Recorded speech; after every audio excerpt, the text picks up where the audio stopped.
Many across the nation has been asking, why is it that Northerners are against Tinubu's tax reform bills?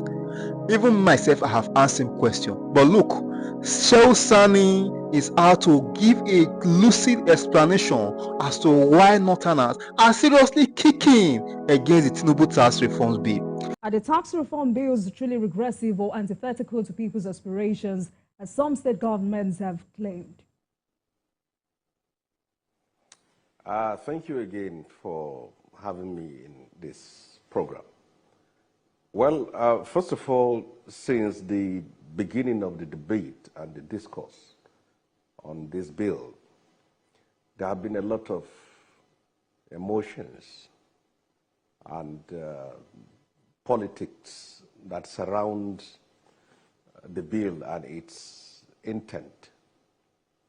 What I did was to get copies of the bill and to know what is in the content as far as clause by clause is concerned.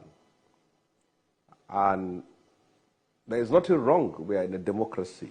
People have the right to express their opinion.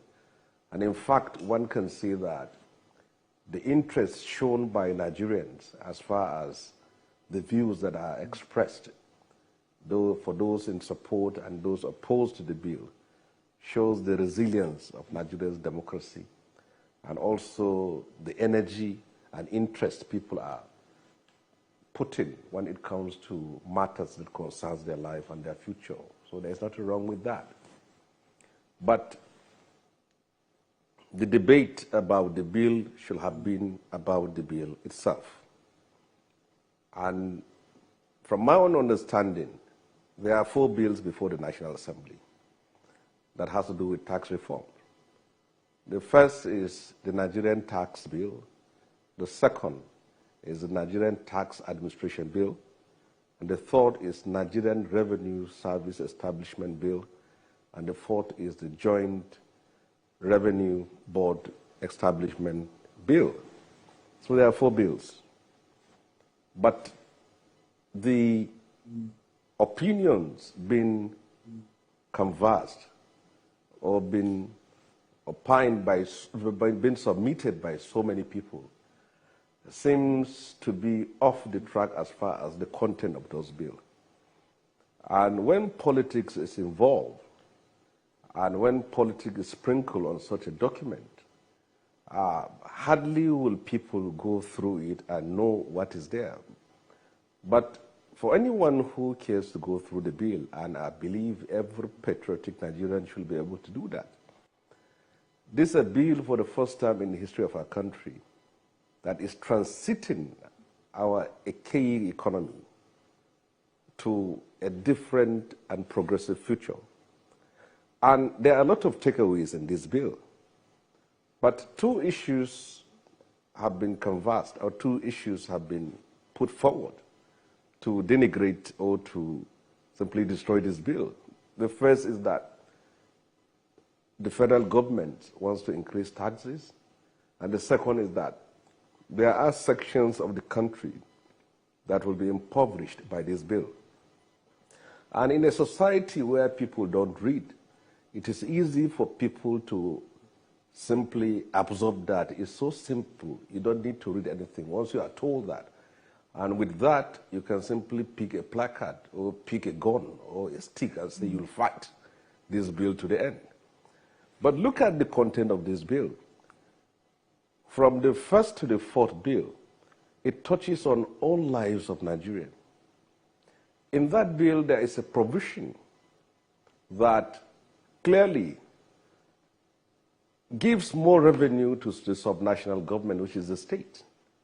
And from what I have read, almost about the states will benefit from the VAT collection about 55%, and the local government will be benefit with about 35%, making it about 90%.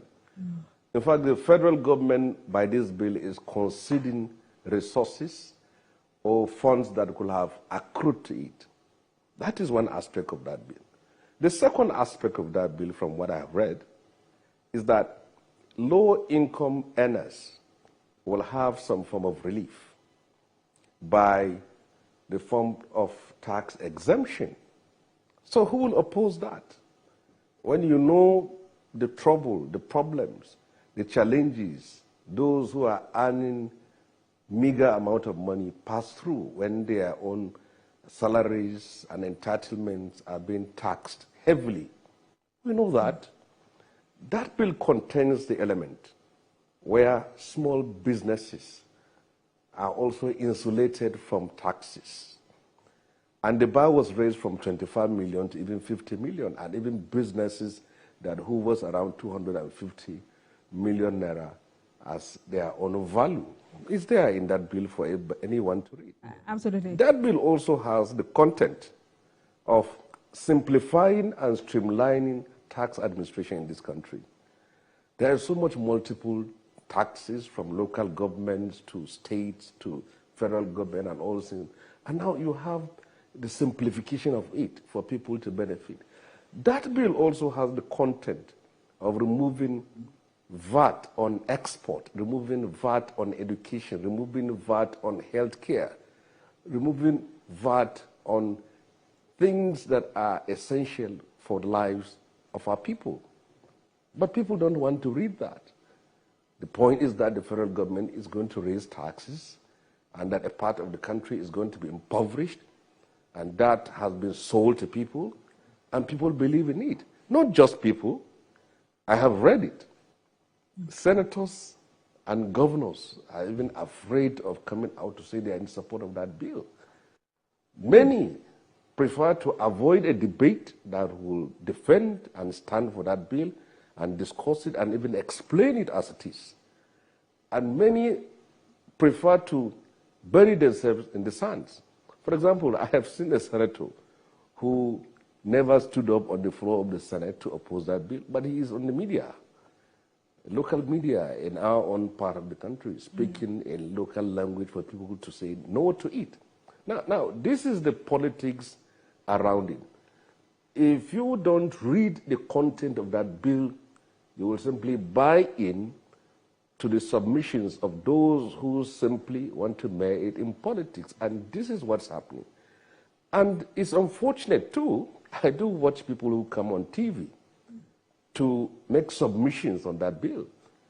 And after picking one aspect of it, you find out that they virtually didn't read the whole content of what that bill is. I'm not a tax administrator. I'm not even interested in it. But because of the debate in the country and the emotions that it has generated, and now I pick interest. I say, let me go through and see what all these things are about. And unfortunately, if we allow this bill to go down, then the whole reform program of trying to reset and reconfigure Nigeria's economy to a prosperous future will be affected. A bill is a bill, and people who are elected into office, members of House of Reps and senators, are mandated by a constitution to stand up, study the bill, and give their own views and thoughts as far as the content is concerned. The bill, from my understanding, has passed through first reading, second reading, and there's an opportunity of public hearing where people can now come up and give their views. Elements of that bill that people feel strongly about can be debated, and the spirited debate carries the day. But there is so much fear, and I can see timidity on the side of those in the position. All right, Senator, please let me come in here. Having addressed the political sensitivity of the aggrieved, because before now, the conversation was strictly based on derivation formula and how uncomfortable or confused some of the stakeholders who are not happy were. But now, I hear there is some religious sensitivity attached to it. Is there any part of the bill that goes against Sharia law or Islamic belief? Well, you see, we are a democracy, and whenever you bring in any form of bill, people have the right to go through it and see how that affects their lives. But for me, I am not aware of any aspect of that bill that touches on the religious sensitivity of anyone. But I was able to listen to a certain religious cleric who recorded a video and sent it to the public. And he emphasized in whipping up religious sentiment. My own thought is that as a scholar, you will take one of the bills, Nigerian tax bill, go clause by clause, and tell us how each and every of these clauses affects your own religion. Pick the second bill, which is Nigerian Tax Administration Bill, and then also debate it intelligently, intellectually. Tell the people, this is how it affects your faith. Pick the third bill, which is the Nigerian Tax Revenue Service Bill. Let us know. And then the fourth bill on joint board, tell us how it is. But it is not. They simply pick one item and lace it and sprinkle it with a lot of sentiment, regional, sectional, religious, and then for people to buy. And by doing that, they were able to coward people who ought to have stand up and speak. And I have seen even some legislators who are changing their opinion when they seem to be intimidated by the mob. Don't accept it, don't embrace it, don't discuss it. And I don't know how people will be elected into office and they are afraid to speak. If you have fear of making your own opinion, you don't have the reason to be in that chamber, whether it's lower or upper chamber. You should be able to speak, you should be able to stand. We are in an atmosphere today, as far as this bill is concerned. If you want to be popular, oppose the bill. If you want to be visionary, you should support this bill, because the bill has content that will help energize and strengthen Nigeria's economy.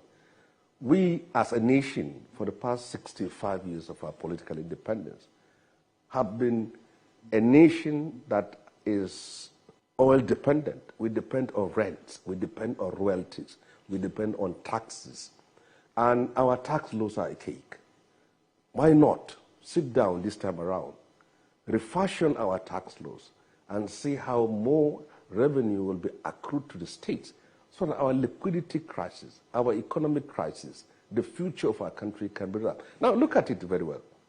Saudi Arabia and United Arab Emirates are oil-rich nations, but they are looking ahead. Saudi Arabia is building a neon city. United Arab Emirates is thinking of a world after oil, and they are resetting their economy, reshaping it, so that the future will not catch them unprepared.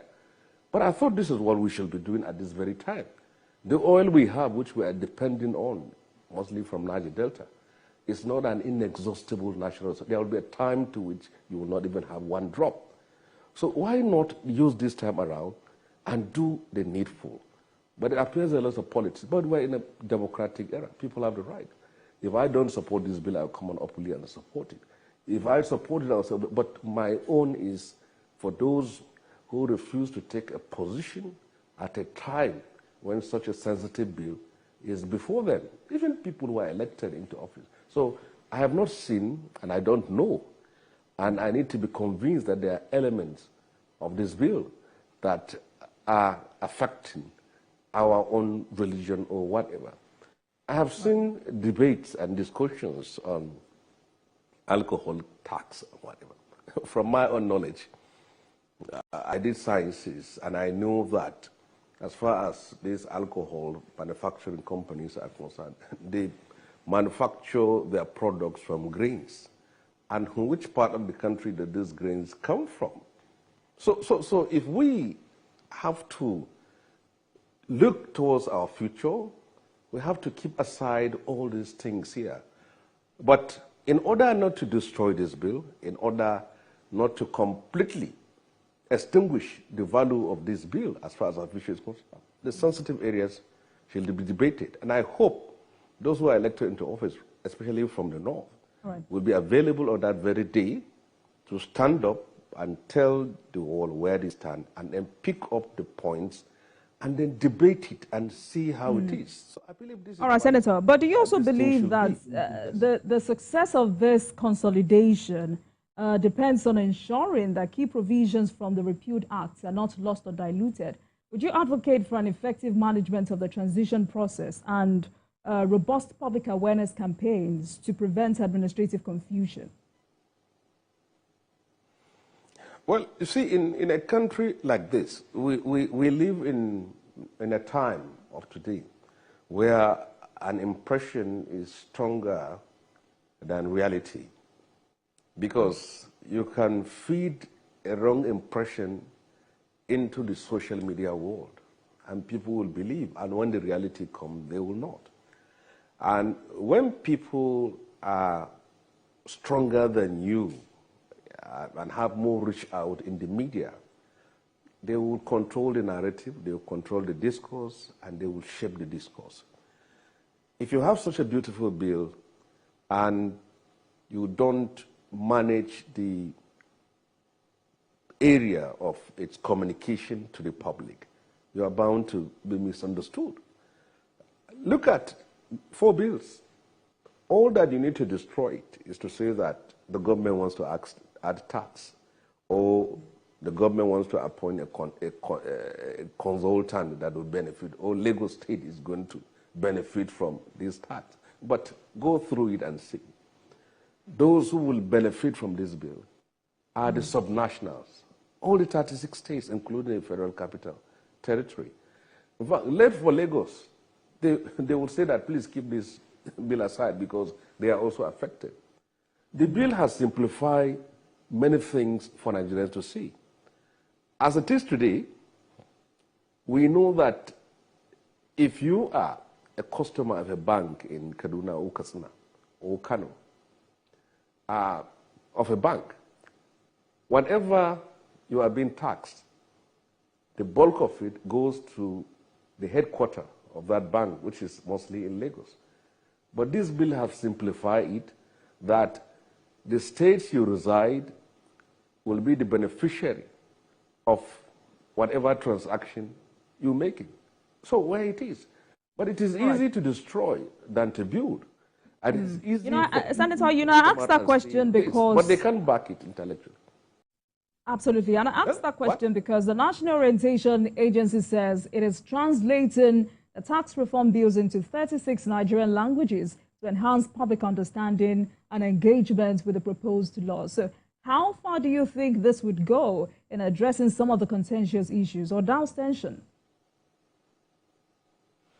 Well, I wish them good luck, and I know very well at a time like this, one thing that needs to be done is to speak to the public and speak to the nation and do a lot of consultations and media outreach for people to understand and also to diffuse and dissolve the propaganda, the fake concoctions that are coming up as as a result of this bill. That is very important. But we can make the government can make the public understand, the government can make the public at least know the other side of the story. But there are made-up minds who want to use this bill for their own political reasons, and those ones you cannot convince them. Like it has been said, it's easier to wake up a man who is sleeping than a man who pretends to be sleeping. So people in the upper echelon, the elites, who actually understand this bill, but decided upon themselves to misinform the public about the bill, well, they have the right to also do it. Democracy gives you that right. National orientation agencies should do a lot. There should be consultation with civil society. There should be town hall meeting organized by legislators from now to January before the public. The senators and members of House of Reps should be empowered to reach out to their constituency, organize town hall meetings and discuss with them and have no fear. And they should also be able to speak out, because at the end of the day, they are the ones that are being saddled with responsibility of leadership. They should know that nothing comes easy. And for the side of government, there is nowhere in the world where you attempt to reform an economy and you become popular. Reforms are not popular. It's the fruits of the reform that will retrieve your popularity and make you more acceptable. There have been reforms in Brazil, in Argentina, in Indonesia, in Singapore, in Malaysia, and as the reforms took place, all right, Senator, the government we no longer pretend that the Northerners are not the only region against the tax reform bill. The Southwest, the South-South, the Southeast are not making noise or agitation against the tax bill like the Northern counterparts. Do you agree with Shehu Sani on why the Northerners are kicking against the tax reform bill? His reason is cogent because many have been questioning the rationale on why Northerners are the only region kicking against the tax reform bill. You understand? Recall that Ali Ndume once mentioned that the bill was dead on arrival. He was overpowered most really for the fact that some of the senators from the north were also in support of the tax reform bill. It now seems like only Ndume and some few others were all the people who were against the tax reform bill.